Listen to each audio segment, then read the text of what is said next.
Assalamualaikum warahmatullahi wabarakatuh. Innal hamdalillah nahmaduhu wa nasta'inuhu wa nastaghfiruh wa na'udzu billahi ta'ala min shururi anfusina wa min sayyiati a'malina. Man yahdihillahu fala mudhillalah wa man yudlil fala hadiyalah. Wa asyhadu an la ilaha illallah wahdahu la syarikalah wa asyhadu anna Muhammadan abduhu wa rasuluh. Ya ayyuhalladzina amanu taqullaha haqqa tuqatih wa la tamutunna illa wa antum muslimun. Ya ayyuhan nasu taqu rabbakumul ladzi khalaqakum min nafsin wahidah wa khalaqa minha zawjaha wa batha minhuma rijalan katsiran wa nisaa'a wattaqullaha alladzi tasaaluna bihi wal arham innallaha kana 'alaikum raqiba. Ya ayyuhalladzina amanu taqullaha wa qulu qawlan sadida yuslih lakum a'malakum wa yaghfir lakum dhunubakum wa man yuti'illaha wa rasulahu faqad faza fawzan 'azima. Amma ba'd. Fa inna asdaqal hadithi kitabullah wa khairal hadi hadi Muhammadin sallallahu alaihi wasallam wa syarrul umuri muhdatsatuha wa kullu muhdatsatin bid'ah wa kullu bid'atin dhalalah wa kullu dhalalatin finnar. Ma'asyiral muslimin, ikhwani fillah wa akhwati rahimani wa rahimakumullah. Alhamdulillah, di sore hari yang berbahagia ini Allah Azza wa Jalla mempertemukan kita di majelis ini, di salah satu rumah-rumahnya, di salah satu taman-taman surga yang ada di dunia. Kita berjumpa, kita berkumpul bersama untuk mengkaji beberapa perkara-perkara yang penting dalam agama kita, terutama yang berkaitan dengan akidah kita, yang kelak kita nanti berjumpa dengan Allah Azza wa Jalla dengan membawa akidah yang kita yakini selama kita hidup di atas muka bumi ini. Hadirin dan hadirat yang dimuliakan oleh Allah, sore hari ini judul kita adalah Al-Ilmu Qabla Al-Qawli Wal Amal. Ini kita ambilkan dari Syarah Thalathatil Usul yang dikarang oleh Al-Imam Muhammad bin Shalih Al-Utsaimin rahimahullah ta'ala. Baik, hadirin yang dimuliakan oleh Allah subhanahu wa ta'ala, kita kembali ke materi inti kita, yaitu al-ilmu qabla al-qawli wal amal. Di sini kita bawakan sebuah syarah penjelasan dari Syekh Muhammad bin Shalih Al-Utsaimin dalam kitabnya Al-Usulul Tsalatsah, ketika beliau di awal-awal kitab menerangkan tentang 4 perkara yang wajib diketahui oleh setiap muslim. Beliau mengatakan, i'lam rahimakallah annahu yajibu alaina ta'allumu arba'i masail. Ketahuilah, semoga Allah merahmati engkau, wajib bagi kita untuk mempelajari 4 perkara. Yang pertama adalah al-ilmu, berilmu. Yang kedua adalah wal amal, mengamalkan ilmu tersebut. Yang ketiga wad da'watu ilaihi. Setelah mengamalkan ilmu tersebut, kewajiban yang ketiga adalah mengajak orang lain untuk mengamalkan hal tersebut, berdakwah. Baru yang keempat adalah as-sabru ala adza fihi, alal adza fihi, bersabar atas gangguan-gangguan yang ada. Nah, ketika beliau menjelaskan tentang hal ini, Syekh Muhammad Ibn Abdul Wahhab menukilkan ucapan Al-Imam Syafi'i rahimahullah dan ucapan Al-Imam Al-Bukhari rahimahullah. Beliau sebelumnya berdalil dulu dengan firman Allah subhanahu wa ta'ala, surah Al-Asr, wal asri innal insana lafi khusrin illa alladhina amanu wa amilus salihati wa tawasaw bil haqqi wa tawasaw bis sabr. Demi masa, sesungguhnya semua manusia dalam keadaan merugi, illa alladhina amanu, kecuali yang beriman, maknanya ilmu, wa amilu as-salihat, dan mengerjakan amal-amal soleh, wa tawasaw bil haqqi, saling memberikan wasiat di atas kebenaran, yaitu berdakwah, wa tawasaw bis sabr, dan saling memberikan nasihat untuk tetap bersabar di jalan Allah Azza wa Jalla. Kemudian kata beliau, qala Asy-Syafi'i rahimahullah, berkata Imam Asy-Syafi'i rahimahullah, "Law ma anzalallahu hujjatan ala khalqihi illa hadhihi surah lakafathum." Andai kata Allah Subhanahu wa taala tidak menurunkan hujjah bagi makhluk-makhluknya kecuali surat Al-Asr ini, maka itu sudah cukup menyadarkan mereka dari 4 perkara tersebut. Maknanya seandainya Allah tidak menurunkan surat apa-apa yang menjelaskan kewajiban manusia, hanya surat Al-Asr ini saja, itu sudah sangat gamblang sekali. Apalagi Allah tidak hanya menurunkan surah Al-Asr. Nah, baru setelah itu beliau mengatakan, wa qala al-Bukhari rahimahullahu taala babun al-ilmu qabla al-qawli wal amal. Dalam sahihnya Imam Bukhari membubuhkan sebuah bab yang berjudul bab berilmu sebelum berucap dan sebelum beramal. Tapi kita baca di sini. Beliau mengatakan, kita lanjutkan dulu. Bab al-ilmu qabla al-qawli wal amal, kata Imam Bukhari. Wa dalilu qauluhu ta'ala, apa dalilnya kalau ilmu itu sebelum berucap dan beramal? Allah berfirman dalam surah Muhammad ayat yang ke-19. Kata Allah, fa'lam annahu la ilaha illallah wastaghfir li dzambik. Fa'lam, ketahuilah, artinya berilmulah. Sebelum mengucapkan la ilaha illallah, maka diilmui terlebih dahulu apa konsekuensi-konsekuensi dari la ilaha illallah tersebut. Wastaghfir li dzambik, dan mintalah ampun kepada Allah atas dosa-dosamu. Istadalla al-Bukhari rahimahullah bihadhil ayah ala wujubil bada'ah bil ilmi qabla al-qawli wal amal. Imam Bukhari rahimahullah ta'ala berdalil dengan surah Muhammad tadi ayat 19. Beliau berdalil dengan ayat tersebut untuk menunjukkan wajibnya seseorang memulai ilmu sebelum berucap dan beramal. Wa hadza dalilun athariyun yadullu ala annal insan ya'lam awalan thumma ya'mal thaniyan. Kata beliau, ini juga menjadi bukti memang sifat manusia itu secara asalnya adalah dia tidak akan melakukan suatu perbuatan kecuali yang dia ketahui ilmunya. Dia berilmu dulu, baru dia berani berbuat. Kalau dia nggak punya ilmu, maka dia nggak akan berani berbuat. Secara asal, manusia punya fitrah seperti itu. Coba misalnya ya, antum, ada konsleting listrik misalnya, di rumah tetangga antum. Ada konsleting listrik itu, mungkin stop kontaknya ngeluarkan percikan api gitu. Kemudian tetangga antum ini minta tolong kepada tetangga-tetangga yang lain. Barangkali ada yang bisa betulin listriknya. Antum yang nggak tahu ilmunya, wani gak?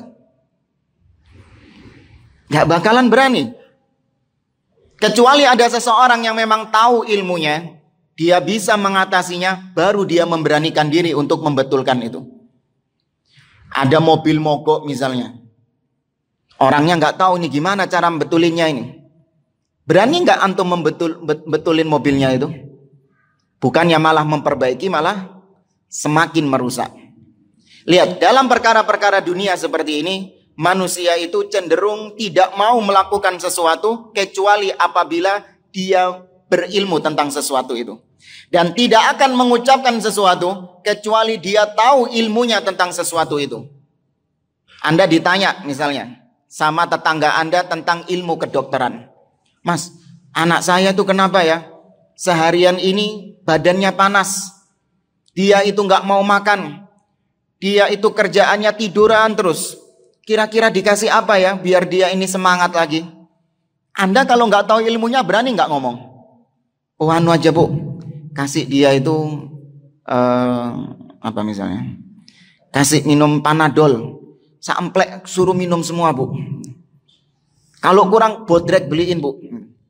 Itu insya Allah semangat lagi dia. Nggak akan berani Anda mengucapkan sepatah kata apapun, Anda tidak akan berani. Kenapa? Nggak ada ilmunya. Pasti Anda akan memilih, maaf jangan tanya saya. Saya nggak paham tentang ilmunya, silahkan Anda tanya kepada yang lain. Ini semua manusia insya Allah punya sikap seperti ini dalam perkara-perkara duniawi. Tapi entah mengapa kalau dalam masalah agama tidak punya ilmunya, berani berbicara tentang agama. Nggak tahu tentang hadisnya, nggak tahu tentang Qur'annya, tidak mengetahui tentang ucapan para ulama, tapi berani berbicara, berani berfatwa tentang agama. Kalau Anda ngomong tentang ilmu kedokteran, ngomong tentang kedokteran tanpa ilmu, ditangkap nggak Anda sama aparat? Ditangkap.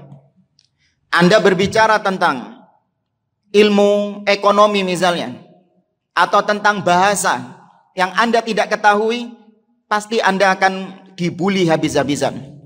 Ada orang yang sok-sokan pakai bahasa Inggris, nggak punya ilmu tentang bahasa Inggris, sok-sokan pakai bahasa Inggris, dibully sama netizen yang budiman. Bahasa Inggrisnya kacau gitu katanya. Akhirnya membuat sebagian orang nggak berani berbicara kalau memang nggak punya ilmu. Tapi entah mengapa kalau masalah agama, ya, yang budayawan ngomong tentang agama, nggak tahu tentang ilmu agama, taunya tentang seni, tapi ikut berbicara nimbrung tentang agama. Berani mengatakan ini halal, berani mengatakan ini haram. Demikian juga pelawak, bahkan yang kemarin banci berbicara tentang agama Jawa. Ya enggak? Banci berani berbicara tentang agama. Ini fenomena yang ada di atas muka bumi ini, keajaiban dunia. Padahal resikonya lebih besar berbicara tentang agama daripada orang yang berbicara tentang kedokteran tanpa ilmu. Kalau dokter-dokter palsu itu, dia ketika berfatwa tentang ilmu kedokteran, apa yang tidak dia ketahui, ujung-ujungnya mungkin membuat orang itu mati atau sakitnya semakin parah. Sudah, di dunia tanggungannya. Tapi ketika tentang agama dia nggak punya ilmu, berani berfatwa ini halal dan ini haram, maka yang terjadi menyesatkan banyak orang. Tapi memang demikianlah sunnatullah. Nabi alaihi salatu wassalam sudah memperingatkan hal ini sejak 14 abad yang lalu. Beliau sallallahu alaihi wasallam mengatakan, innallaha la yakbidul ilma intiza'an an sudurin nas. Sesungguhnya Allah azza wa jalla tidak akan mencabut ilmu agama ini serta-merta dari manusia. Walakinnallaha yakbidul ilma biqabdil ulama. Namun Allah ketika ingin menghilangkan ilmu agama ini dari satu umat, caranya bukan tahu-tahu umat dibikin ngeblank. Tuh, kemarin saya tahu tentang ilmunya ini. Kok nggak ada yang tahu sekarang ya? Sak kota Malang ini gak ono sing ngeru kabeh. Nggak mungkin kayak gitu. Gayanya Allah, stylenya Allah ketika ingin mencabut ilmu agama dari satu negeri, Allah wafatkan para ulama-ulama, orang-orang yang memiliki ilmu, diwafatkan sama Allah azza wa jalla. Hatta idza lam yubqi minhu alim, sampai tidak tersisa seorang pun yang alim di antara mereka. Apa yang terjadi? Ittakhadhan nasu ru'usan juhala. Manusia mengambil referensi agama dari orang-orang yang jahil, orang-orang yang bodoh. Yang penting pinter ngomong, dikasih surban, dipasangi jenggot, ya, dikasih tasbih, pinter ngomong sudah dijadikan sebagai rujukan agama. Kadang kita gemes juga ya ngelihat ada diwawancara itu. Ada seorang dai yang gak bisa apa-apa, bisanya cuman teriak-teriak saja. Bisanya cuman orasi, membakar semangat, paling seneng deh. Cuman bisa demo, cuman bisa membakar semangat, gak ada ilmu sama sekali. Tapi ketika diwawancari sama TV, Ustadz Fulan, bawahnya ulama. Ulama tuh kondi. Dikasih tagline seperti itu. Fulan, bawahnya ulama atau cendikiawan, pemerhati dunia Islam. Gelar-gelarannya Masya Allah. Jahil, tidak mengerti apa-apa tentang agama. Dijadikan sebagai rujukan dalam beribadah kepada Allah azza wa jalla. Apa yang terjadi setelah itu kata Nabi? Ittakhadhan nasu ru'usan juhala. Kemudian fasu'ilu fa'aftau bighairi ilmin fadallu wa adallu. Orang-orang yang bodoh ini ditanya tentang permasalahan-permasalahan agama. Apa hukumnya ini, apa hukumnya itu. Karena nggak punya basic tentang agama, dia berfatwa tanpa ilmu. Maka dia sesat dan menyesatkan banyak orang. Ini sudah menjadi sunnatullah yang tetap ditetapkan oleh Allah Azza wa Jalla adanya orang-orang semacam ini. Makanya Ahlussunnah wal Jamaah, mereka adalah orang-orang yang sangat selektif, berhati-hati dalam mengambil ilmu agama. Ketika diketahui bahwa orang yang ada di hadapannya tidak memiliki riwayat sama sekali dalam menimba ilmu agama, atau dia diketahui menimba ilmu agama dari tokoh-tokoh yang sesat, maka Ahlussunnah wal Jamaah tidak akan mengambil ilmu dari orang-orang semacam ini. Fulan, muridnya Syekh Fulan, yang termasuk tokoh Syiah. Fulan adalah muridnya Syekh Fulan, yang termasuk pentolan Khawarij. Fulan adalah muridnya Fulan, yang termasuk tokoh ahli bid'ah misalnya. Kalau memang diketahui seperti itu dan memiliki penyimpangan-penyimpangan dalam akidah, maka ditinggalkan. Kemudian jamaah yang dimuliakan oleh Allah, yang lebih menyedihkan, fenomena yang terjadi di antara kaum muslimin kebanyakan adalah suka heboh dengan sesuatu yang padahal nggak perlu heboh sih sebenarnya. Ada artis hijrah, biasa saja, nggak usah terlalu lebay. Oh, ini dulu mantan apa misalnya, mantan rocker, sekarang sudah hijrah. Oh, ini dulu mantan Nasrani misalnya, sekarang sudah masuk Islam menjadi mu'alaf. Oh, ini dulu mantan pastor ini, sekarang dia sudah menjadi mu'alaf. Ya terus kenapa? Terlalu heboh dengan hal-hal seperti ini sampai akhirnya viral.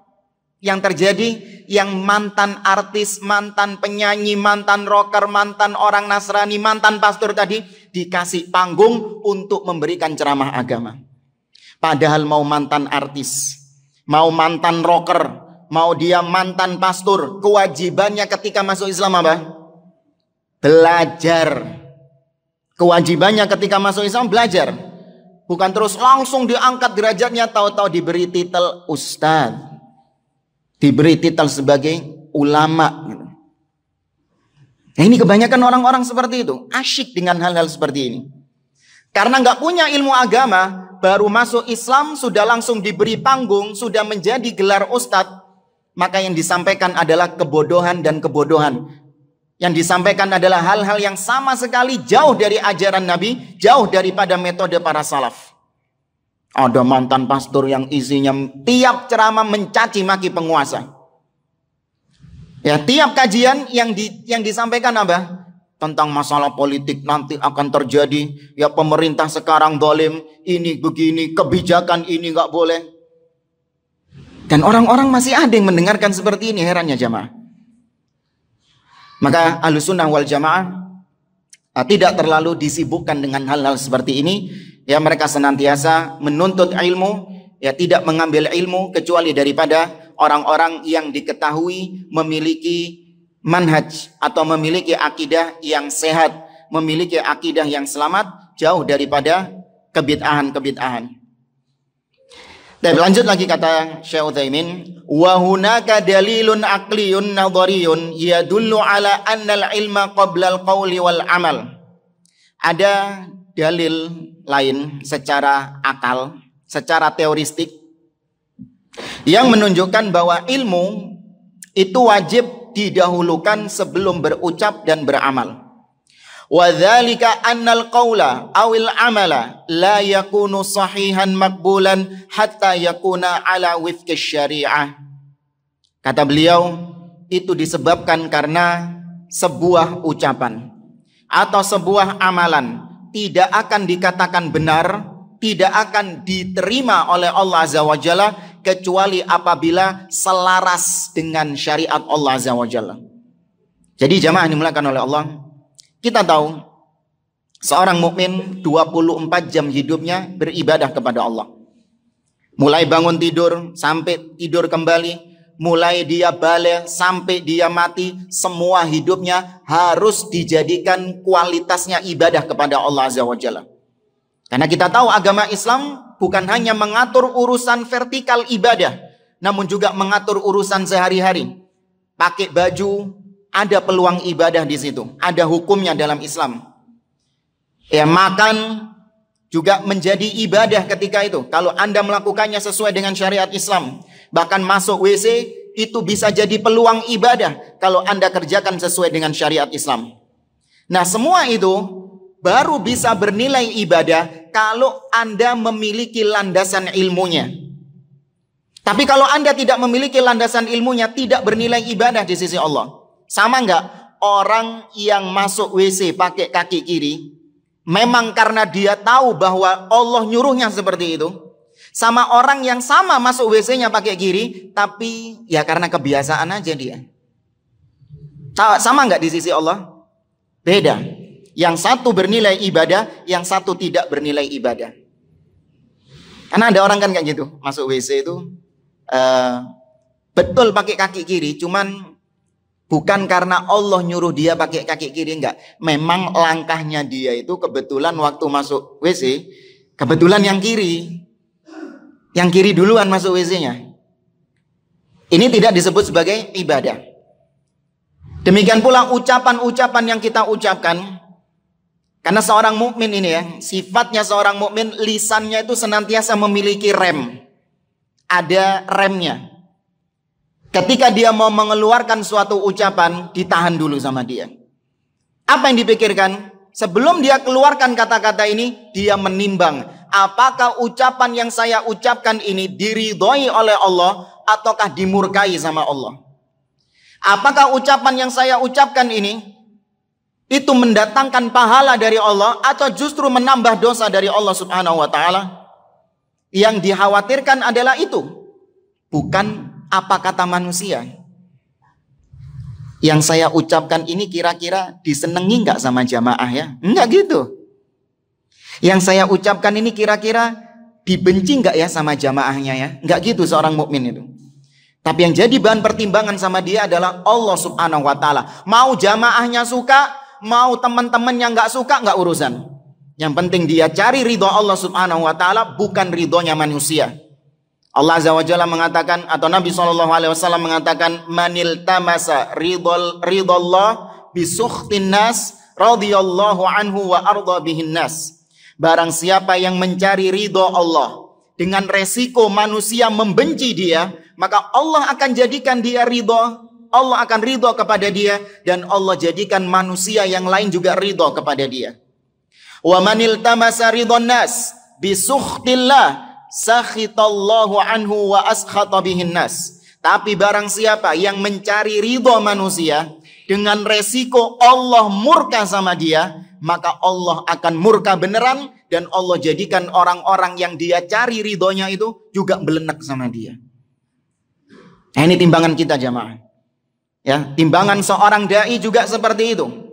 Tidak mengikuti selera jamaahnya, enggak. Tapi yang dicari adalah ridho Allah Subhanahu wa taala. Jamaah seneng, jamaah enggak seneng, enggak urusan dia.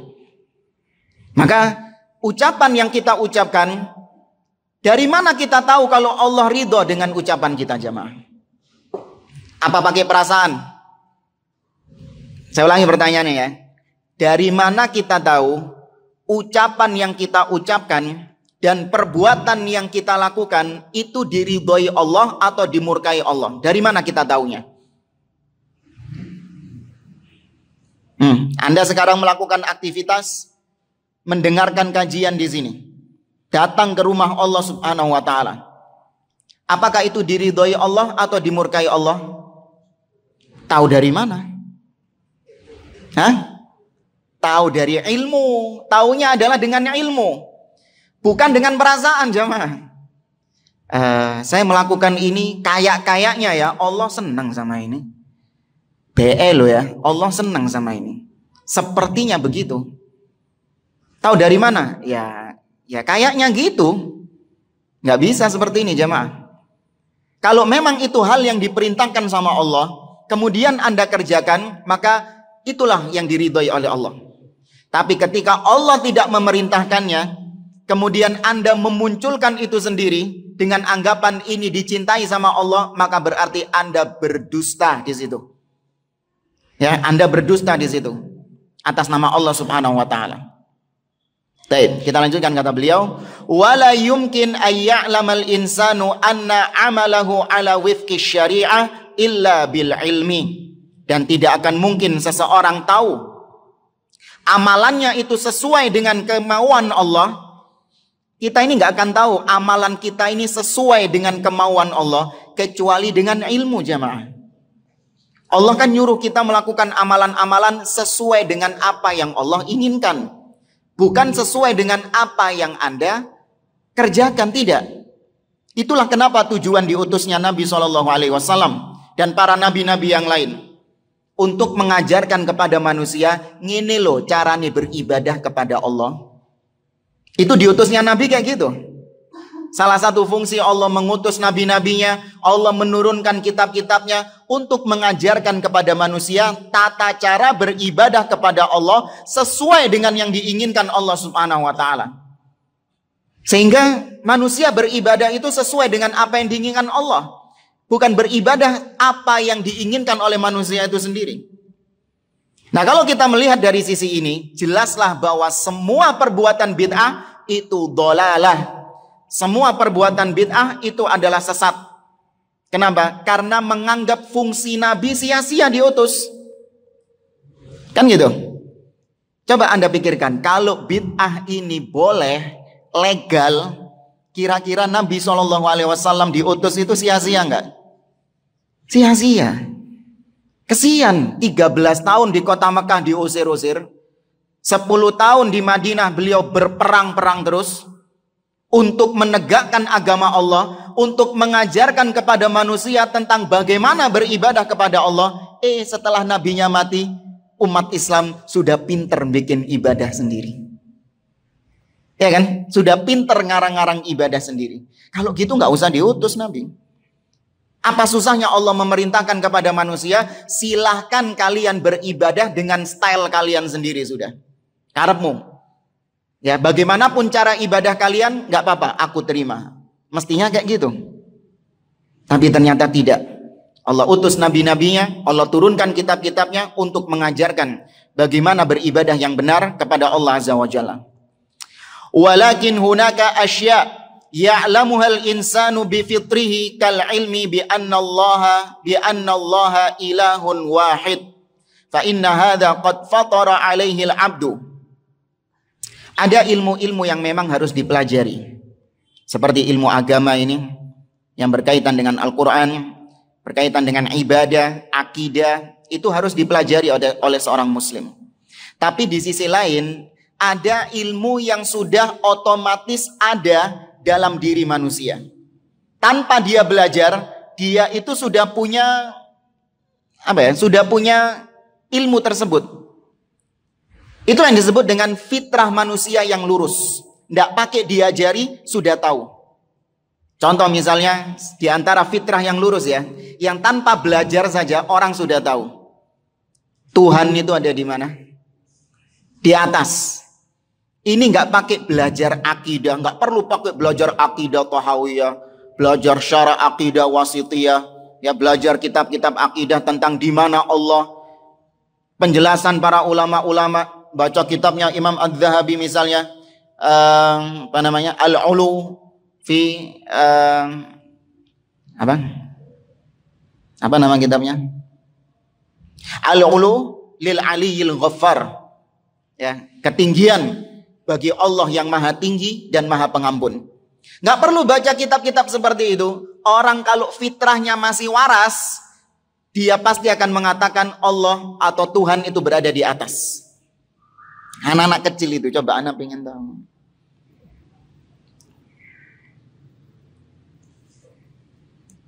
Bisa nggak ditanya?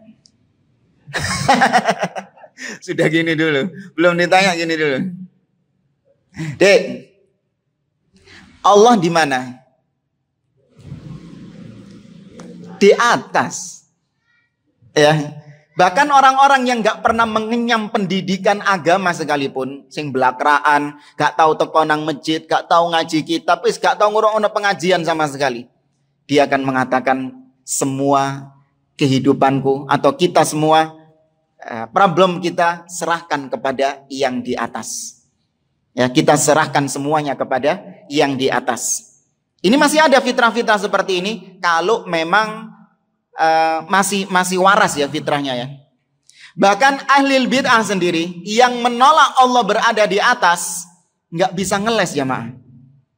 Ya, pernah ada seorang dai kita lihat di YouTube itu membantah Allah di atas itu sangat kencang sekali. Dengan argumentasinya dia mengatakan kita tidak bisa mengatakan Allah berada di atas, tangannya gini terus, tidak mandek-mandek jamaah. Tak perhatikan dia bahas tangannya gini terus, tidak mandek-mandek. Ya, bagaimana kalau Allah berada di atas? Kalau memang dia berada di atas, gini terus itu. Itu fitrah, nggak bisa ditipu dia. Bahkan ada ya seperti kegiatan mereka, kegiatan bid'ah, ditulis di spanduk itu, istighothah kubro, mengetuk pintu langit. Ada tulisannya gitu, mengetuk pintu langit.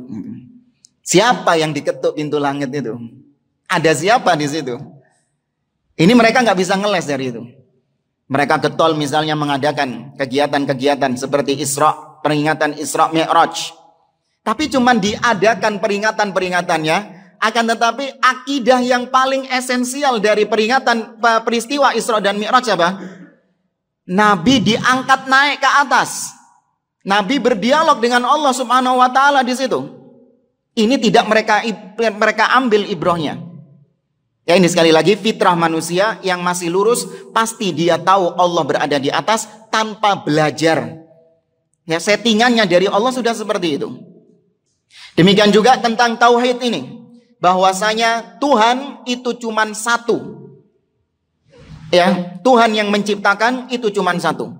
Dan fitrah ini masih ada, bahkan sama orang musyrik sekalipun masih ada.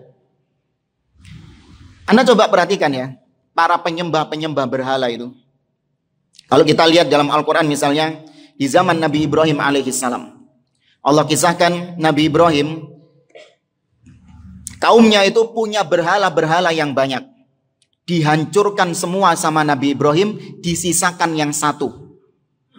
Yang disisakan berhala yang apa? Yang paling besar. Kata Allah, faja'alahum judzadan illa kabiran lahum la'allahum ilaihi yarji'un. Nabi Ibrahim menghancurkan semua berhala-berhala itu dan dia sisakan hanya yang besar saja supaya mereka nanti kembalinya kepada yang besar ini. Maksudnya apa? Mereka ini masih memiliki fitrah tauhid. Meskipun mereka menyembah berhala, namun mereka tahu bahwasanya di antara semua dewa-dewa yang mereka sembah, hanya satu dewa yang paling top, satu dewa yang paling super power. Itu cuma satu tok jamaah. Tidak berbilang. Kalau agama sekarang seperti misalnya Hindu. Yang kita tahu ya, agama Hindu ini yang dipatung-patungkan itu hanya dewa-dewa kecil saja. Tapi kalau yang paling tinggi, dewa yang paling tinggi, itu tidak dipatungkan sama mereka. Dan itu cuma satu saja. Ya, dan itu cuma satu saja, tidak berbilang. Ini meskipun musyrik, tetap musyrik, tapi fitrahnya itu masih ada. Hanya satu saja di antara semua dewa-dewa itu yang super power, yang paling tinggi kedudukannya. Mitos Yunani misalnya. Ada banyak dewa-dewa kan mereka kan? Ada dewa apa? Poseidon. Ada dewa apa itu? Yang megang bumi, Atlas. Ya, ada dewa apa lagi? Ya, yang paling tinggi siapa? Zeus. Ya, cuman satu saja yang paling tinggi. Ya, ini meskipun tetap kita katakan, berarti mereka bertauhid. Enggak, musyrik mereka. Kita bilang fitrahnya masih ada. Ya, fitrahnya masih ada yang seperti itu. Walihada la yahtaju ila ana'in kabirin fit ta'allum. Oleh karenanya, permasalahan-permasalahan seperti tauhid ini sebenarnya tidak membutuhkan upaya yang besar untuk menjelaskan, untuk dipelajari.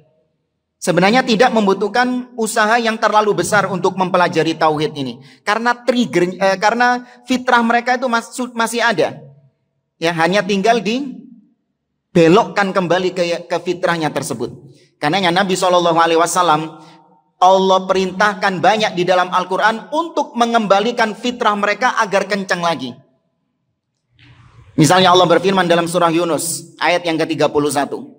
Kata Allah, "Qul man yarzuqukum minas sama'i wal ard, amman yamlikus sam'a wal absar, wa man yukhrijul hayya minal mayyit, wa yukhrijul mayyita minal hayy, wa man yudabbirul amra, fasayaquluna Allah, faqul afala tattaqun."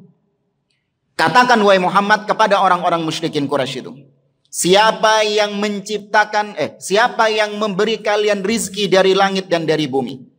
Siapa yang memiliki pendengaran dan penglihatan? Siapa yang menghidupkan yang mati dan mematikan yang hidup? Dan siapa yang mengatur segala urusan? Fasayaqulunallah. Pasti mereka akan mengatakan Allah. Nah, baru setelah itu jawab lagi, faqul afala tattaqun. Lantas kenapa kalian gak bertakwa hanya kepada Allah? Kenapa kalian gak menyembah hanya kepada Allah? Tuh, di sini Allah Subhanahu wa taala memerintahkan kepada Nabi untuk mengembalikan fitrah mereka yang masih lurus, yang semua manusia masih memiliki fitrah ini, jamaah. Ya, cuman itulah karena syubhat yang terlalu menyambar di kepala mereka dan getolnya mereka mempertahankan warisan nenek moyang, hal yang gamblang seperti ini, yang fitrah mereka juga masih menyadari tentang hal itu, namun tetap ditolak sama mereka. Ya, itulah kalau sudah kebudayaan, warisan leluhur dipegang erat ya dari generasi ke generasi, tidak bisa diganggu gugat, maka kebenaran yang murni, kebenaran yang suci ditolak dengan mentah-mentah, meskipun mereka sadar itu adalah sesuatu yang benar.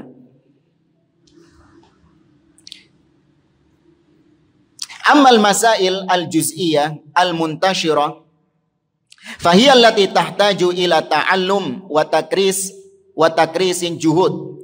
Adapun permasalahan-permasalahan seperti masalah ibadah, pendalaman tentang tauhid, pendalaman tentang akidah, maka ini baru membutuhkan belajar. Ya, baru membutuhkan pembelajaran dan membutuhkan usaha-usaha yang ekstra. Tapi kalau tauhid yang tadi kita katakan fitrah manusia, hanya mengakui satu-satunya sesembahan yang berhak disembah, yang lain tidak berhak disembah, ini sudah ada pada setiap manusia. Nah, taib jamaah dimulakan oleh Allah Subhanahu wa taala, itu tadi penjelasan dari Syekh Muhammad bin Shalih Al-Utsaimin rahimahullahu taala. Taib jamaah dimulakan oleh Allah Subhanahu wa taala,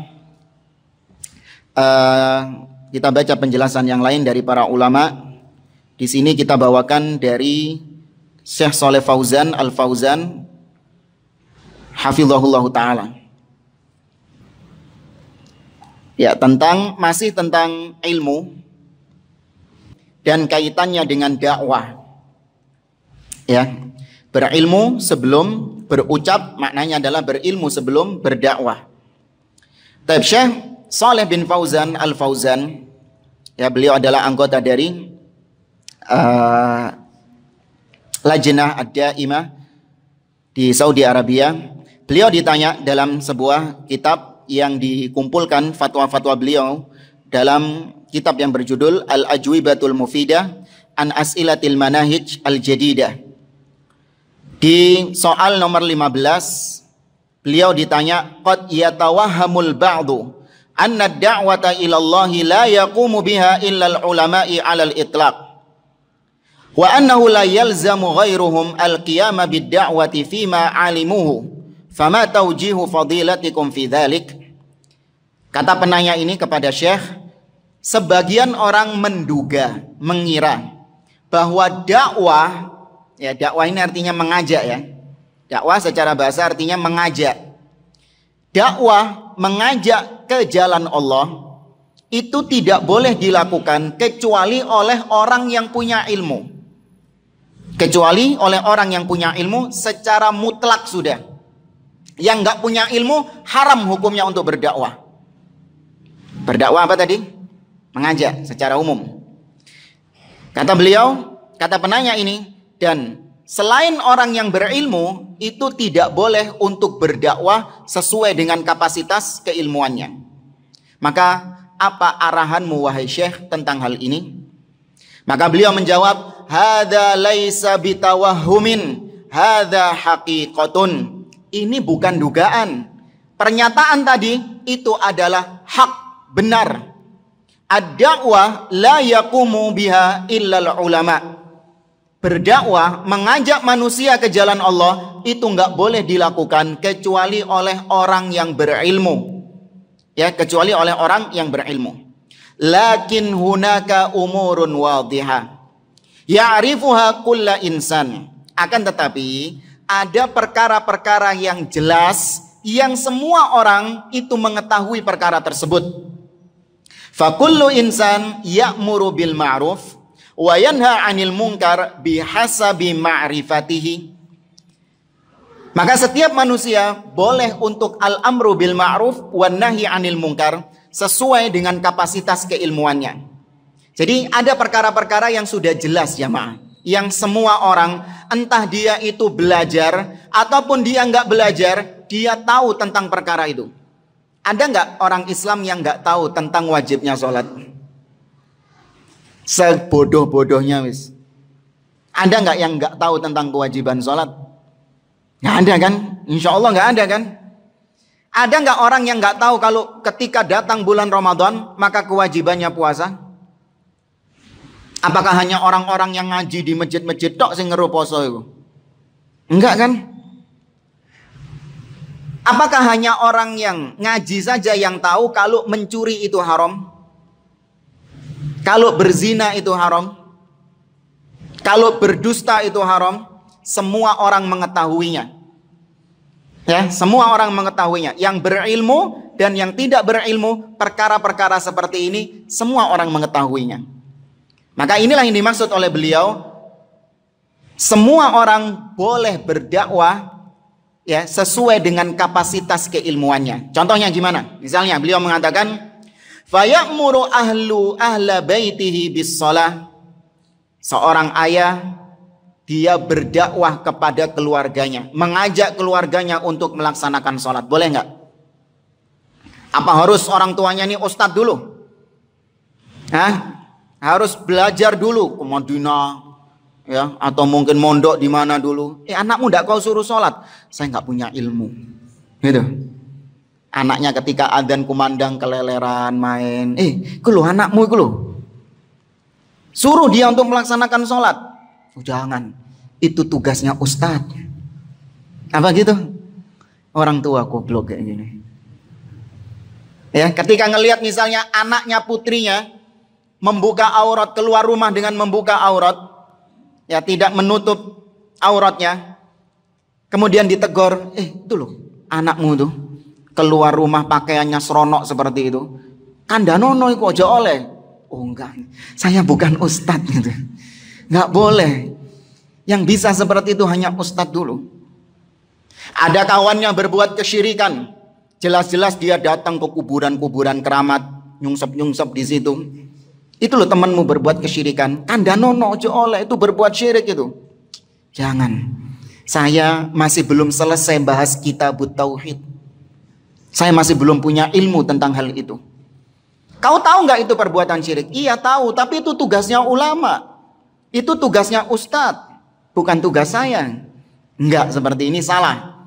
Benar, berdakwah hanya dilakukan oleh orang-orang yang berilmu. Tapi di situ ada perkara-perkara yang sudah gamblang, semua orang bisa mendeteksinya, maka kerjakan sesuai dengan apa yang Anda ketahui. Jangan melampaui batas. Jadi profesi apapun itu bisa Anda berdakwah jamaah. Anda dokter misalnya. Ya. Dokter kedatangan pasien, dia berdakwah. Dibilangi pasiennya, tawakal kepada Allah. Ya, gantungkan semua apa usahamu kepada Allah Subhanahu wa taala. Ingat, kesembuhan bukan di tangan dokter. Sebagaimanapun kerasnya usahamu dalam berobat, tapi kalau Allah tidak memberikan kesembuhan, kau nggak akan sembuh. Maka minta kesembuhan kepada Allah Subhanahu wa taala. Kalau sembuh, bersyukur kepada Allah, jangan menganggap itu kesembuhan dari saya. Dokternya ngomong gitu. Boleh nggak kayak gini jamaah? Nggak ada masalah. Tapi jangan sampai kebablasan. Kapasitas dokter hanya memberikan nasihat-nasihat yang global seperti itu kan. Nggak usah terus kebablasan ngambil kitab Sahih Bukhari. Innal hamdalillah nahmaduhu wa nasta'inuhu wa nastaghfiruh. Langsung berfatwa ini nggak boleh, ini nggak boleh. Ulama berkata ini, ini kebablasan. Ya, kapasitas ilmunya bukan sampai ke situ. Nabi SAW bersabda, muru auladakum bis salati li sab'in wadribuhum 'alaiha li 'ashrin. Kata Nabi, perintahkan anak-anak kalian untuk sholat ketika umur mereka 7 tahun. Dan pukul mereka kalau meninggalkan sholat tatkala umur mereka 10 tahun. Nabi memerintahkan secara umum. Nabi tidak memerintahkan untuk bapaknya belajar dulu, baru dia boleh menyuruh anaknya sholat. Enggak. Tapi bukan berarti bapaknya nanti enggak belajar. Enggak, tetap belajar. Ya, bapaknya tetap belajar bagaimana sifat sholat Nabi. Cuman jangan ngenteni selesai kitab sifat sholat Nabi dibahas, baru nyuruh anak sholat. Enggak. Tetap anak disuruh sholat. Nabi juga mengatakan, kullukum ra'in wa kullukum mas'ulun an ra'iyatihi. Setiap di antara kalian itu adalah pemimpin, dan setiap di antara kalian akan dimintai pertanggungjawaban atas apa yang dia pimpin. Hadhihi tusamma ri'ayah. Inilah yang disebut dengan perhatian. Seorang ayah, pemimpin dalam rumah tangga, kalau dia memang ingin menjadi pemimpin yang baik, dia perhatian kepada anggota keluarganya yang lain, kepada istrinya, kepada anak-anaknya. Perintahkan untuk mereka melaksanakan ibadah kepada Allah dan cegah mereka dari perbuatan-perbuatan yang mungkar. Meskipun Anda kapasitasnya bukan seorang ustadz, meskipun Anda bukan ulama, tapi tetap Anda dibebani kewajiban sebatas kemampuan Anda. Tadi jangan bablas. Tahu-tahu bapaknya bikin kajian, istrinya itu 4 gitu loh. Baru kemudian anak-anaknya gitu, innal hamdalillah gitu. Kebablasan seperti ini. Ya. Hadhihi tusamma amron bil ma'ruf wa nahyan 'anil munkar. Ini yang disebut amar ma'ruf dan nahi munkar. Nabi juga bersabda, man ra'a minkum munkaran falyughayyirhu bi yadihi, fa illam yastati' fa bi lisani, fa illam yastati' fa bi qalbihi. Barang siapa di antara kalian yang melihat kemungkaran, maka cegahlah dengan tangan. Bagi yang punya power, dicegah dengan tangan. Bapak misalnya, seorang suami di rumah tangganya, ketika ada kemungkaran dalam rumahnya, maka cegah dengan tangan. Bukan berarti dikampleng, enggak. Ya, tapi dia dengan kekuatannya, dia bisa mencegah dengan powernya itu. Sang anak keluar rumah dengan tadi tidak mau menutup aurat, boleh dia menggunakan kekuatannya. Ya awas balik yo, diancam itu. Kalau keluar kayak gini, mulai kata buka nolawang. Nah itu dengan kekuatannya bisa. Tapi kalau anak tetangga, apa hak Anda? Awas ya, pulang ke sini ya. Anaknya sopo aku pak.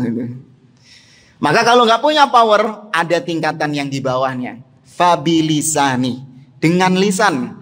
Anda nggak punya hak ngatur-ngatur tetangga, tapi Anda juga dibolehkan untuk menasehati dia. Dengan lisannya diingkari, ya, dinasehati. Tetap nggak bisa juga misalnya, maka dengan hati. Artinya Anda nggak support perbuatan ini. Anda tidak mendukung perbuatan itu tersebut. Dan Anda mengingkari itu dalam hati Anda. Baik, maka kata beliau, fal ami matlubun minhu ayyamura ahla baitihi wa ghairahum bis salati waz zakati wa ta'atillah wa tajannubil ma'asi wa yutahhir baitahu minal ma'asi wa yurabbi auladahu ala ta'ah. Hadza matlubun minhu wa in kana amiyan li anna hadza ya'rifuhu kullu ahad. Hadza amrun wadih. Kata beliau, orang awam sekalipun dia tetap dituntut untuk amar ma'ruf nahi mungkar kepada lingkup yang bisa dia, kepada lingkupnya dia, entah keluarganya atau mungkin di kantornya atau mungkin intinya di lingkupnya dia. Dia perintahkan untuk sholat, zakat, taat kepada Allah, menghindari maksiat, ya, dan membersihkan anggota keluarganya dari perbuatan-perbuatan maksiat. Nah, buat bapak-bapak ini, jangan menjadi suami-suami yang dayuth. Suami-suami yang dayuth apa? Yaitu tadi, tidak ada kecemburuan ketika istri, anak melakukan perbuatan-perbuatan maksiat. Bapaknya enjoy saja. Nabi mengatakan, "Thalathatun qad harramallahu alaihimul jannah." 3 golongan yang Allah haramkan surga atas mereka. Yang pertama, kata Nabi, mutminul khamr, orang yang candu khamr. Yang kedua, wal'aq, orang yang durhaka kepada kedua orang tuanya. Dan yang ketiga, waddayuth alladhi yuqirru fi ahlihil khabath, suami-suami dayuth yang menyetujui perbuatan-perbuatan keluarganya yang mungkar. Disetujui. Ya, itu menjadi tanggung jawab bahkan sampai pada orang awam sekalipun terkena beban ini. Amal fatawa, adapun berfatwa, wa bayanul halali wal haram, menjelaskan tentang yang halal dan yang haram, wa bayanus syirki wat tauhid, menjelaskan tentang rincian-rincian syirik, rincian-rincian tauhid, menjelaskan tentang sunnah dan bid'ah, fahadha la yaqumu bihi illal ulama. Maka kalau seperti ini gak boleh dilakukan kecuali orang yang memang memiliki kapasitas keilmuan. Ya, kecuali orang yang memiliki kapasitas keilmuan atau para al-ulama. Nah, kita di sini cuma nukilkan saja jamaah. Bukan kapasitas saya untuk menjelaskan tentang penjelasan halal dan haram. Ya, penjelasan tentang mana yang termasuk syirik dan mana yang termasuk tauhid, mana yang bid'ah dan mana yang enggak, itu bukan kapasitas kita. Kita di sini hanya menukilkan ucapan-ucapan para al-ulama yang mereka lebih memiliki ilmu daripada kita. Maka dari sini kita tahu pentingnya seorang itu memiliki ilmu. Kalau dia tidak memiliki ilmu, maka hendaklah dia diam. Jangan sampai ucapannya itu membuat banyak umat manusia tersesat hanya untuk supaya dibilang keren, supaya bisa orang sekarang itu kalau ngomong agama itu ditanya tentang agama itu jawab saja pokoknya. Ngerti nggak ngerti pokoknya jawab saja. Kayaknya berat ketika mengatakan wallahu a'lam, itu berat. Dikira nanti, aduh mosok sih jenggotan kok ditakoni ngono tok wallahu a'lam. Masa sih gitu. Enggak jamaah, enggak apa-apa. Anda kalau memang enggak tahu, enggak yakin dengan jawaban Anda, katakan wallahu a'lam, itu lebih mulia. Ya, kau nanti sebarkan di orang-orang, fulan ditanya tentang ini, dia jawab wallahu a'lam, katanya lulusan Madinah, katanya lulusan Mesir, katanya lulusan ini. Masa ditanya pertanyaan gitu jawabnya wallahu a'lam? Iya, sebarkan enggak apa-apa. Imam Malik pun juga pernah seperti itu. Ada seorang datang kepada beliau dengan membawa banyak pertanyaan-pertanyaan. Sak jentrek digowo kabeh mede. Ternyata yang dijawab cuma sebagian saja. Ya. Maka orang ini Imam Malik sisanya mengatakan wallahu a'lam. Enggak tahu dia. Maka orang ini pun heran dengan Imam Malik. Imam sekaliber Malik bin Anas rahimahullah tidak bisa menjawab pertanyaan-pertanyaan seperti ini. Kata Imam Malik, nggak ada masalah, sebarkan ke negerimu kalau Imam Malik tidak bisa jawab pertanyaan itu. Itu lebih selamat daripada mengucapkan sesuatu yang bisa menyesatkan orang banyak. Ya, ini kehati-hatian ulama ahli sunnah wal jamaah, tidak gampang-gampang berfatwa. Kalau dia nggak tahu maka tidak dijawab. Ya, kalau orang-orang zaman sekarang terlalu berani jamaah. Saya pernah itu waktu itu dipanggil, ada orang-orang kayak cangkruk di warkop itu. Ada orang-orang yang cangkruk-cangkruk di warkop itu dekat masjid itu. Kita ketika keluar dari situ, dari masjid situ, kita dipanggil. Orangnya sudah agak tua. Ustaz, sini sebentar Ustaz. Kalau nggak salah waktu itu tentang permasalahan perbedaan penentuan Id. Ya, perbedaan penentuan Id Dzulhijjah antara Indonesia dengan Saudi. Yang satu ngotot tetap kita ikut Saudi. Karena Idul Adha itu berkaitan dengan ibadah haji, maka harus ikut Saudi. Yang satu mengatakan enggak, kita tetap harus dengan melihat hilal. Bayangkan orang Ya kalau bisa saya katakan tiap hari cangkruannya di warung itu. Tapi obrolannya waduh kelas berat, Masya Allah. Yang ini dibahas oleh para ulama ini. Dibahasnya di warkop jemaah. Di warung kopi. Nggak punya kapasitas keilmuan. Dia mengatakan, tapi kata Ustadz Fulan begini, kata Ustadz Fulan begini. Tak kira ini debat masalah apa. Gitu. Ternyata permasalahan agama yang tidak mereka ketahui. Ya, maka jamaah yang dimuliakan oleh Allah, saran kita, kata Nabi SAW, man kana yu'minu billahi wal yaumil akhir falyaqul khairan aw liyasmut. Barang siapa yang beriman kepada Allah dan hari akhir, maka ucapkan ucapan yang baik. Ya, berkata yang Anda tahu ilmunya, Anda tahu itu hak, Anda tahu itu batil, katakan. Tapi ketika Anda tidak tahu, maka liyasmut, diam itu lebih baik. Ya. Kalau ada pepatah mengatakan diam itu emas. Ya. As-sukut huwa dzahab. Diam itu adalah emas. Ya, maka berarti kalau istri Anda minta emas, berarti diam aja.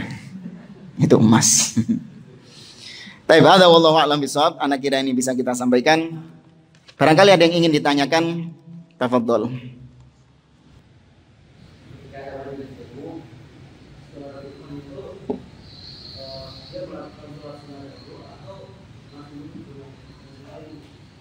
Iya. Kalau memang ada kajian-kajian seperti ini, boleh dia memasuki masjid dengan adab. Ya, dia melaksanakan sholat sunnah terlebih dahulu. Karena Nabi SAW mengatakan, idza dakhaltumul masjid, apabila salah seorang di antara kalian masuk ke dalam masjid, fala taq'ud hatta yusalli rak'atain. Janganlah dia duduk sehingga dia melaksanakan sholat 2 rakaat terlebih dahulu. Maka sebagai adab seorang di masjid, hendaklah dia melaksanakan sholat terlebih dahulu, baru kemudian dia mendengarkan kajian. Kalaupun ada yang langsung duduk juga tidak ada dosa, karena ini adalah amalan-amalan yang sunnah, ya, amalan-amalan yang sunnah. Wallahu a'lam. Masya Allah. Diketik ini jemaah. Ustadz, bagaimana menanggapi kepada keluarga yang menolak atas nasihat yang ana berikan dengan perkataan, nerakaku bukan urusanmu dan surga belum tentu menjadi tempatmu? Ya, menanggapinya bagaimana? Kita dalam berdakwah pasang konsep kita seperti Nabi dan Rasul yang diutus sama Allah, wa ma alaina illal balagh. Tidaklah tugasku ini hanya sekedar menyampaikan saja. Jangan Anda itu ngotot dengan hasil. Boleh mengharapkan hasil, tapi jangan makso. Maksudnya apa? Ngotot sama hasil. Seakan-akan dakwah itu nggak berhasil ketika Anda tidak bisa menyadarkan orang ini, Anda menganggap dakwah Anda sia-sia. Padahal dakwah itu berhasil ketika apa yang Anda sampaikan itu sesuai dengan apa yang Allah inginkan. Ketika itu sudah tersampaikan, diterima atau nggak diterima, Anda sudah dapat pahala nggak? Sudah tercatat. Tapi ketika orang ini sadar mau menerima nasihat Anda, itu bonus bagi Anda. Tapi kalaupun nggak diterima, Anda tetap mendapatkan itu. Ya, maka kalau tadi mengatakan nerakaku bukan urusanmu dan surga belum tentu menjadi tempatmu, iya benar. Memang bukan urusan saya. Nanti kalau kau masuk neraka, sudah bukan urusan saya. Karena Allah mengatakan, yauma yafirrul mar'u min akhi wa ummihi wa abi wa sahibatihi wa bani likulli imri'in minhum yauma idzin sya'nu yughni.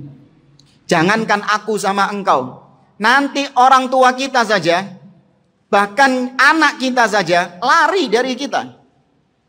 Istri kita, suami kita, yang kalau di dunia kita sehidup semati, di akhirat melayu dewe-dewe. Melayu yang dulunya couple, ya apa? Yang ketika di dunia itu, apa sih namanya itu? Iya, pasangan, soulmate. Nggak ada istilah yang, iya, couple goals. Ya, sehidup semati atau apalah ungkapan-ungkapan seperti itu. Tapi nanti ketika di akhirat sendiri-sendiri urusannya. Dia tidak akan memikirkan bojoku nang dia, ya apa ya, anakku ya apa ya. Nggak akan memikirkan hal itu. Dia akan memikirkan nasibnya sendiri yang masih belum jelas. Karena ya, ketika di mahsyar, Nabi SAW ketika menerangkan kepada Aisyah, yuhsyarun nasu yaumal qiyamah khufatan uratan ghurlan buhman. Manusia dikumpulkan di padang mahsyar dalam keadaan telanjang, ya, tidak beralas kaki dan belum disunat. Kama bada'na awwala khalqin nu'iduhu wa'dan alaina. Sebagaimana dahulu awal penciptaan mereka seperti itu, kami kembalikan lagi seperti itu. Ya, belum sunat, tidak pakai alas kaki dan telanjang.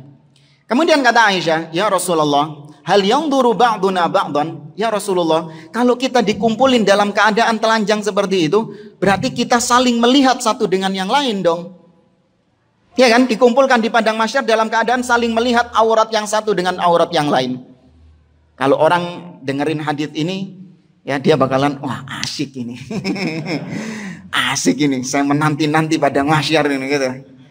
Tapi Aisyah bertanya seperti itu karena dia mengkhawatirkan tentang ya kesucian dirinya. Dia nggak ingin auratnya dilihat sama orang-orang. Makanya dia tanya kepada Nabi SAW, apakah memang seperti itu? Nabi mengatakan, al-amru asyaddu min dzalik. Perkaranya lebih pelik daripada cuman ngelihat aurat gitu. Wis gak ada keinginan untuk melihat seperti itu jamaah.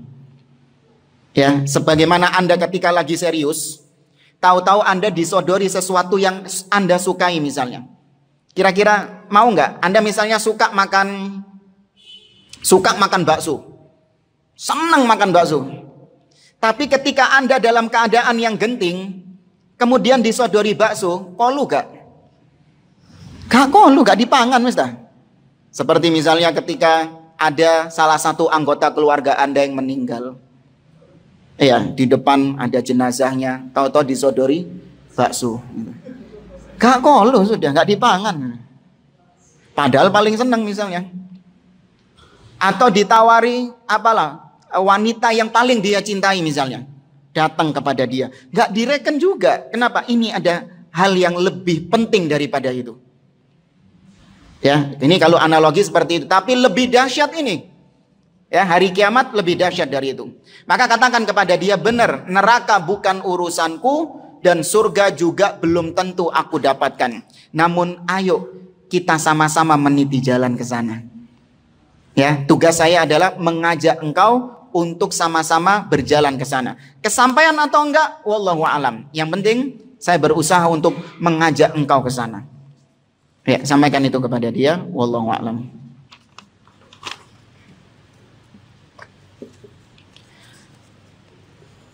Cek perlu itu.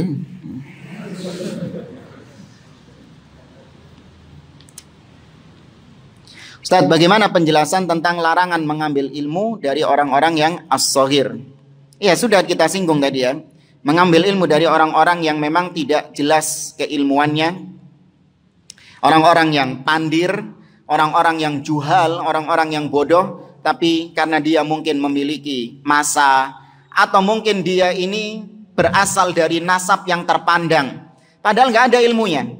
Mungkin dia ini keturunan Rasulullah. Dia ini berasal dari keluarga dzurriyyah Nabi Muhammad. Mengalir darah Nabi Muhammad di tubuhnya. Jualannya gitu. Nggak ada ilmunya. Yang penting kita ini cucu-cucunya Nabi Muhammad SAW. Maka mereka pun serta-merta membenarkan apapun ucapannya. Padahal nggak ada ilmunya. Ya, orang-orang seperti ini ya tidak layak untuk diambil ilmunya. Tinggalkan. Ternyata ada yang lebih parah. Bagaimana cara menghadapi ketika kita merasa takut teman kita jatuh kepada kebid'ahan, namun kita tidak mempunyai dalil cukup, sementara diri kita sendiri masih kurang dan tidak mencemaskan diri sendiri akan syubhat tersebut. Ya, yang pertama, Anda dulu yang menyelamatkan diri. Jangan mentang-mentang Belani pingin menyelamatkan temannya dari kebid'ahan, menyelamatkan temannya dari kesyirikan. Anda tidak mengkhawatirkan diri Anda. Ustadz, saya pingin teman saya itu sadar dari kesesatannya.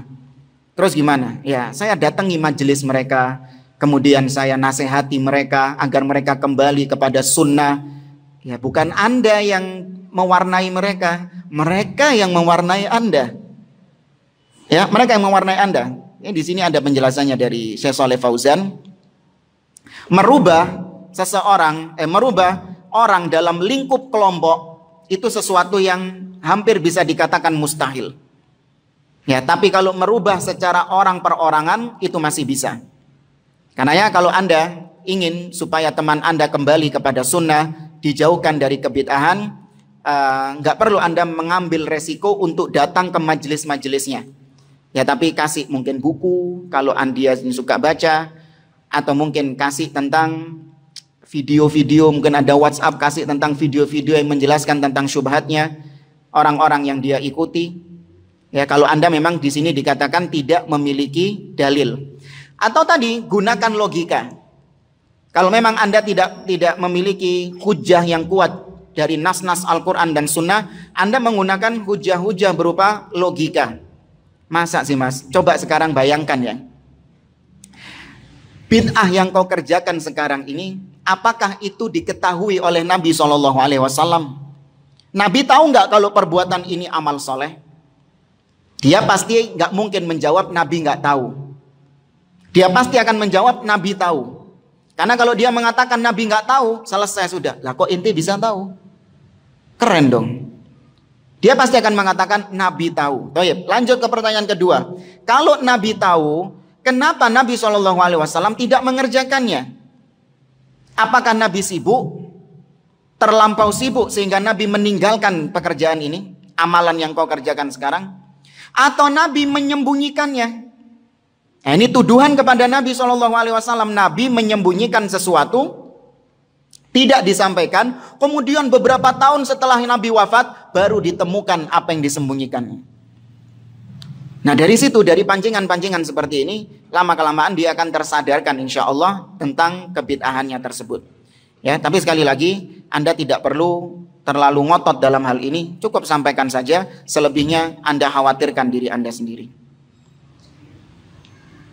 Kapan waktu pelaksanaan sholat fajar? Apa sebelum adzan subuh atau sesudah adzan? Sesudah adzan jamaah. Nabi SAW dalam banyak riwayat, misalnya kalau nggak salah dari Hafsah, beliau mengatakan, ma shallan nabiyyu sallallahu alaihi wasallam ba'dal fajri illa rak'ataini khafifatain. Nabi tidak pernah sholat setelah fajar kecuali cuman 2 rakaat yang ringan. Kecuali cuman 2 rakaat yang ringan. Artinya sholat sunnah fajar. Ya, itu dikerjakan setelah adzan.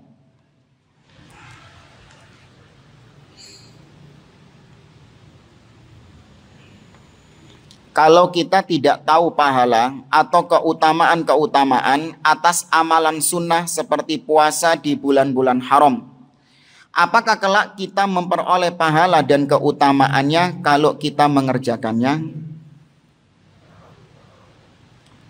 Puasa sunnah, gak paham mana sama pertanyaannya ini. Bentar ya, coba yang paham ya.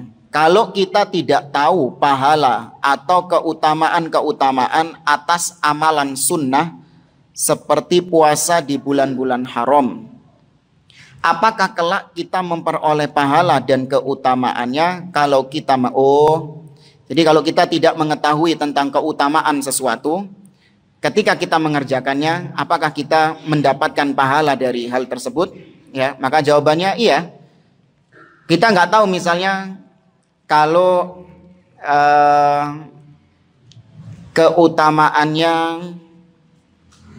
ayat kursi misalnya, khasiatnya ya. Tapi Anda mengerjakan itu karena ilmu. Ada dalil yang memotivasi Anda untuk mengerjakan hal tersebut. Tapi khasiatnya apa? Anda nggak tahu, nggak ada masalah. Anda tetap akan mendapatkan khasiat itu. Contoh misalnya keutamaan membaca ayat kursi. Nabi SAW atau dari hadits Abi Hurairah radhiyallahu anhu, Abu Hurairah ketika bertemu dengan syaitan, syaitan mengatakan, "Idza awaita ila firashik faqra ayatal kursi." Apabila kau mau berbaring ke tempat tidurmu, bacalah ayat kursi. La yazalu alaika minallahi hafizun wa la yaqrabuka syaitan hatta tusbiha. Kau akan senantiasa dijaga oleh Allah dan setan tidak akan bisa mendekatimu sampai esok pagi. Kata syaitan ini. Ketika dilaporkan sama Nabi, Nabi membenarkan itu. Nabi mengatakan, "Shadaqaka fahuwa kadzub." Dia benar, namun sebetulnya dia itu pendusta. Lah Anda ketika mau tidur membaca ayat kursi, Anda tahu ada anjurannya memang. Ada amalannya, motivasi yang mendorong Anda untuk membaca ayat kursi itu ada. Bukan dari ngarang-ngarang sendiri. Tapi Anda nggak tahu khasiatnya apa. Anda nggak tahu kalau membaca ayat kursi ini khasiatnya bisa menjaga dari gangguan syaitan. Ya bisa dijaga, bisa mendapatkan penjagaan dari Allah Subhanahu wa taala, Anda nggak tahu. Yang penting ini ada perintah, ada contoh dari Nabi, maka Anda kerjakan. Maka ini Anda akan mendapatkan khasiat-khasiatnya itu, akan mendapatkan apa yang keutamaan-keutamaan yang ada itu. Nah, wallahu a'lam.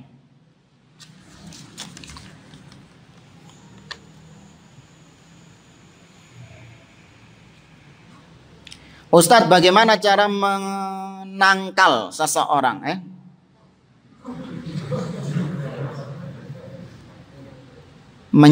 Menangkal seseorang yang mengatakan mengambil ilmu boleh dari siapa saja karena yang diambil yang baik-baik saja. Dan bagaimana cara mengetahui apakah ustadz atau ulama itu baik atau buruk? Kalau ambil baiknya, buang buruknya, Anda yang sudah jadi ulama. Iya, seharusnya Anda yang sudah menjadi ulama. Jamaah, yang boleh itu adalah menerima ilmu dari siapapun. Menerima kebenaran dari siapapun itu boleh. Tapi kalau mencari kebenaran, itu nggak boleh kecuali dari orang yang memang benar-benar memiliki kebenaran di atas akidah dan kebenaran di atas manhaj. Logikanya begini jamaah. Antum ngelewati tempat penumpukan sampah. Ada sampah-sampah itu numpuk di situ, mambu itu. Kemudian Anda lihat dari jauh itu kok ada mengkilau-mengkilau ya. Apa itu? Ternyata Anda lihat tuh emas batangan. Diambil nggak? Hah? Diambil kan? Ini tempat sampah ini. Diambil emasnya. Baik, sudah masukin kantong. Apakah gara-gara Anda menemukan emas di tempat sampah, lantas kemudian Anda ajak teman-teman Anda, ayo kalau mau cari emas di sini nih tempatnya, gitu? Enggak. Kalau ada yang bisa diambil, ambil, tapi bukan di situ mencari tempat, mencari barang-barang yang bisa digunakan, enggak. Kalau memang mau cari emas, ya di toko emas. Mencari emas ya di tambang, sampah bukan tempatnya emas. Cuman memang ada kebenaran-kebenaran di situ. Paham analoginya maksudnya? Iya. Maka lihat Abu Hurairah tadi ngambil ilmu dari siapa? Ngambil kebenaran dari iblis. Tapi ada nggak lanjutan hadis tadi? Abu Hurairah ngaji sama iblis gara-gara diajari ayat kursi tadi. Iblis ngaji iblis. Ya. Innal hamdalillah nahmadu gitu. Nggak ada. Maka kebenaran itu bisa diambil dari siapapun. Ada orang Yahudi datang kepada antum. Orang Yahudi ini mengatakan, Nabi Musa dahulu menerima Taurat. Anda benarkan? Yahudi ini yang ngomong, rambutnya gelendeng-gelendeng. Anda benarkan? Anda benarkan. Terus apakah maknanya gara-gara ada kebenaran pada Yahudi, Anda ngaji sama Yahudi? Enggak jamaah. Maka kalau ditanya bagaimana cara mengetahui apakah ustadz ulama itu baik atau buruk, lihat usul-usul akidah. Ini pentingnya Anda mempelajari usul akidah, pokok-pokok akidah. Yang tidak boleh seorang mukmin berbeda dalam hal itu, nggak boleh. Kalau ada perbedaan, fix ini orang nggak layak diambil ilmunya, meskipun punya kebenaran-kebenaran juga. Karena kalau ditilik-tilik semua, pasti ada kebenaran. Bahkan bajingan sekalipun ada benarnya nggak? Preman sekalipun ada benarnya nggak? Ada benernya. Nyolong, preman itu ngerampok, begal. Buat apa sih? Mau menafkahi keluarga. Lihat, masih menjalankan tanggung jawabnya sebagai seorang bapak. Nah, dari satu sisi benar kan? Dia menafkahi keluarganya. Maka nggak ada orang yang pure 100% salah, itu nggak ada. Ya, bahkan Fir'aun sekalipun yang zalim seperti itu, ada kebenaran nggak yang diucapkan? Apa? Apa kebenaran yang diucapkan sama Fir'aun? Hah? Apa? Tuh, Fir'aun malah mengingkari. Fir'aun mengatakan dalam akhir hidupnya, falamma adrakahul gharaq qala amantu annahu la ilaha illalladzi amanat bihi banu Israil. Ketika Fir'aun sudah ditampakkan kematiannya dan mau tenggelam, tertutup pintu tobat sudah, Fir'aun baru mengatakan, aku beriman kepada sesembahan yang disembah oleh Bani Israel. Ada kebenaran dari orang. Tidak ada yang orang itu 100% salah semua, itu nggak ada. Iblis apa benarnya? Tadi yang Abu Hurairah benar. Iblis masih memanggil Allah dengan Rabbi. Ketika diusir sama Allah, Iblis mengatakan kepada Allah, Rabbi fa'anzirni ila yaumi yub'atsun. Wahai Rabbku, tundalah kematianku sampai hari dibangkitkan. Ada kebenaran-kebenaran seperti itu. Maka itu bukan menjadi standar dia bisa diambil ilmunya. Makanya Anda pelajari usul, ya, dan sudah diringkas oleh para ulama. Seperti misalnya kitabnya Imam Ahmad bin Hanbal rahimahullah ta'ala yang berjudul Usulus Sunnah. Itu poin-poin yang ditulis oleh beliau. Apabila ada seorang ulama, seorang da'i yang menyelisihi salah satu dari poin itu, laisa min ahliha, kata Imam Ahmad. Dia bukan termasuk dari ahlus sunnah. Kitab yang lain seperti misalnya Syarhus Sunnah milik Imam Al-Barbahari rahimahullah ta'ala. Barang siapa yang menyelisihi beberapa poin-poin yang ada di situ, satu atau dua, fix dia ini sudah tidak dikatakan sebagai ahlus sunnah. Meskipun tidak dikafirkan, tapi itu menjadi barometer kita, dia nggak layak untuk diambil ilmunya. Tapi kalau permasalahan-permasalahan yang sifatnya itu furu', cabang, ya, boleh seorang berbeda di situ. Boleh seseorang berbeda dalam hal tersebut, tidak menjadikan dia keluar dari ahli sunnah wal jamaah. Dijelaskan dalam kitab-kitab para ulama, di antara usul ahli sunnah wal jamaah, haram hukumnya mencaci maki pemimpin, haram hukumnya mendemo pemimpin, melengsarkan, mengkudeta pemimpin. Fix, barang siapa yang menyelisihi, ahli bid'ah. 6. Ittafaqal ulama, dinukil dari zaman ke zaman, ulama ahli sunnah sepakat, siapa saja yang memberontak kepada penguasa, mencaci penguasa yang sah, maka dia bukan termasuk ahli sunnah wal jamaah. Nggak usah ragu. Meskipun jasanya besar, meskipun bisa mengumpulkan massa 7 juta, ya, meskipun apapun ya prestasi-prestasinya, apapun jasa-jasanya, namun kalau dia ternyata melenceng dari salah satu poin-poin usul, sudah, jangan diambil ilmunya orang-orang seperti ini. Ya, jangan terkecoh dengan orasi-orasinya, ya, dengan teriakan-teriakan takbirnya, jangan. Ya, lihat bagaimana manhajnya, bagaimana akidah dia. Ada nggak yang berbeda dengan apa yang tulis oleh para ulama-ulama salaf? Para ulama-ulama salaf tidak mentakwil sifat-sifat Allah Subhanahu wa taala, menetapkan apa adanya. Oh, ternyata dia ini mentakwil-takwil sifat Allah. Tangan Allah dibilang powernya Allah. Wajah Allah dibilang kekuasaan Allah. Nggak mau menetapkan sifat apa adanya. Oh, ini fix, manhajnya error. Wes, mari selesai. Begitu memang metodenya jamaah. Para ulama-ulama salaf, mereka memandang bahwasanya tahu la ilaha illallah itu maknanya la ma'buda bihaqqin illallah. Barang siapa yang dia menjadikan selain Allah perantara-perantara dalam beribadah, maka itu adalah kesyirikan. Tapi ternyata dia meminta-minta kepada kuburan keramat, tawasul, tabaruk kepada kuburan-kuburan yang dianggap keramat. Oh, ini fix sudah manhajnya error, nggak layak diambil ilmunya. Meskipun ada kebenaran-kebenaran dalam dirinya, namun kebenaran diterima bukan berarti Anda nimbrung di tempat-tempatnya atau mungkin nonton channel YouTube-nya. Enggak. Ya, ini manhaj kita. Nah, kepanjangan jamaah. Tapi ini mungkin pertanyaan terakhir ya. Ustadz, apakah boleh kita percaya dengan ceramah-ceramah Ustadz yang sering menyampaikan bahwa akan datang meteor yang jatuh di 15 Ramadan 2020? Cek, suwe nih. Sekarang tahun 1441. Ini 15 Ramadan 2020. Ustadz cocok logi ini apakah termasuk syirik? Dan bagaimana cara mengajak istri untuk ikut manhaj salaf? Karena sebelumnya ikut kelompok Muhammadiyah, NU. Adakah tips dan trik? Wassalamualaikum. Baik jamaah. Barakallahu fiik. Ini sudah jelas orang-orang seperti ini. Ini tadi yang kita katakan, fitrah manusia yang masih lurus itu sudah bisa mendeteksi. Dai-dai semacam ini peramal, dukun, tukang ngibul. Sekarang dia melandasi itu semuanya hanya dengan apa? Kita lihat di Washington Post, New York Times, ya, bahwa akan terjadi seperti ente bacaannya New York Times ini orang apa yang ngasih berita sama ente ini? Siapa itu? Orang kafir.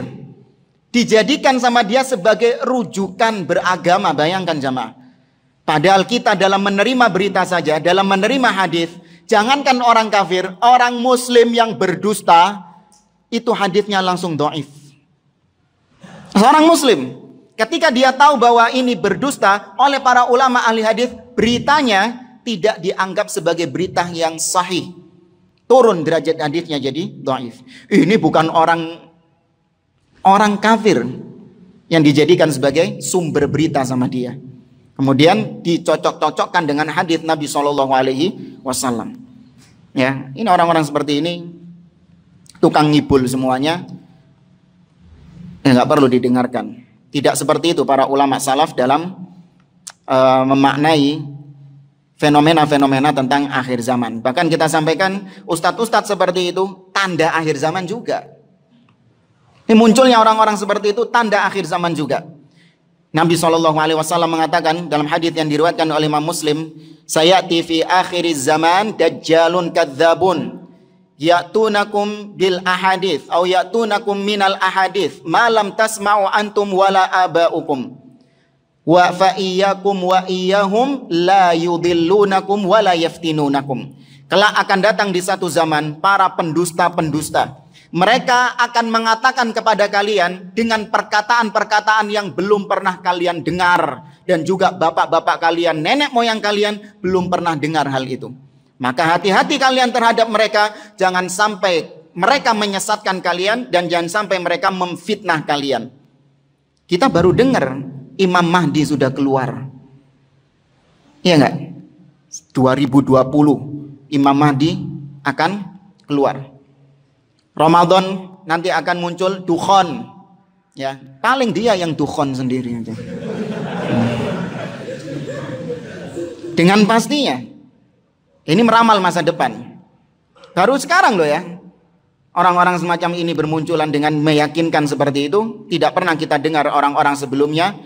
Hal seperti ini semuanya tujuannya yang pertama ya tujuannya untuk tadi menyikat, ya, mendiskreditkan penguasa-penguasa kaum muslimin. Dengan pembahasan-pembahasan cocok logi akhir zamannya, dia kafirkan pemerintah Indonesia, ya dia caci maki pemimpin kaum muslimin, ya Raja Arab Saudi juga kena, ya raja-raja yang lain, pemimpin-pemimpin yang lain juga kena semua sama dia. Tujuannya itu. Ya, dan yang lebih lucu lagi, lebih konyol lagi, ya ternyata di balik itu adalah ada proyek perumahan, ya ada proyek perkampungan akhir zaman ternyata. Ya ada proyek perkampungan akhir zaman. Ya orang masih punya fitrah yang lurus jamaah. Ini nasihat buat kita dan memang inilah manhaj kita, selalu memperingatkan manusia dari para penyesat-penyesat umat. Ya jangan dianggap ini ya sok paling benar sendiri, ya sukanya mentahdir. Enggak. Ini manhaj kita. Imam Ahmad bin Hambal dan ulama-ulama salaf yang lain pun juga demikian. Ketika ditanya tentang seseorang, beliau menjawab langsung huwa mubtadi'. Beliau pernah ditanya tentang ya bagaimana seorang yang bernama Al-Harith Al-Muhasibi. Ada seorang tokoh Mu'tazilah di zaman beliau yang bernama Al-Harith Al-Muhasibi. Beliau ketika ditanya bagaimana dia, apakah layak diambil ilmunya, Imam Ahmad menjawab dengan singkat, huwa mubtadi', la yukallimhu wa la yukallim man kallamahu. Jangan diajak bicara dan jangan bicara sama orang-orang yang bicara sama dia. Ini imam-imam ulama-ulama salaf terdahulu seperti itu. Ya, dan ini manhaj kita, memperingatkan manusia dari para penyesat-penyesat umat untuk menjaga akidah. Taib jamaah wallahu a'lam bishawab. Pertanyaan-pertanyaan yang lain yang belum terjawab, saya mohon maaf karena keterbatasan waktu. Mungkin ini yang bisa saya sampaikan. Insyaallah kita lanjutkan pada pertemuan-pertemuan yang akan datang biiznillahi taala. Subhanakallahumma rabbana wa bihamdik asyhadu an la ilaha illa anta astaghfiruka wa atubu ilaik. Wa akhiru da'wana anil hamdulillahi rabbil alamin. Wassalamualaikum warahmatullahi wabarakatuh.